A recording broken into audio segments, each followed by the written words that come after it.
ซีทุกคนมื้อนี้สำคัญที่มาของเพลงให้ FC ได้ฟังเพลงบุญพลาเด้เนาะโมลิม้วนกับพังเดียวเลยบ่น่าเชื่อเนาะว่าเฮาสิมาพ้อกันคนตั้งว่าจักลานพอปานว่ามีผู้มาสุกอยู่ใส่ให้เฮาเว้าจ้าให้ถึกสตาถึกใจจนตกหลุมความหักแล้วขึ้นบ่ได้งึดใจอยู่เด้เนาะว่าโอละเนอนางเอ้ยเจ้าก็เคยคิดนำอยู่แม่นบ่ว่าฮักเฮาสิเกิดสิก่อก็ย้อนว่า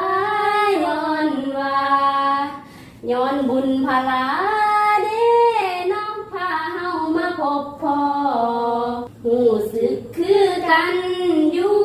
น้องคือฮักที่รอที่ฝันให้บุญพลาพาฮักให้ฮักเฮาคือเก่าทุกวันแต่หายใจอยู่ใกล้ๆกันจนฮอดมือตายได้สำนีกับพ่อเพลงนี้กันจบเพลงสำนีนะเจ้าอีตรงคนข้างห้องเขานะคันว่าควายสีขาวมันคือสิมีควายดอกคนกับสีโต๊ะพอดีคนข้างห้องก็จะนอนปลดแว่นก่อนเดี๋ยวฝนตกมาไปหาอาบน้ำแล้วก็นอนก่อนบ๊ายบาย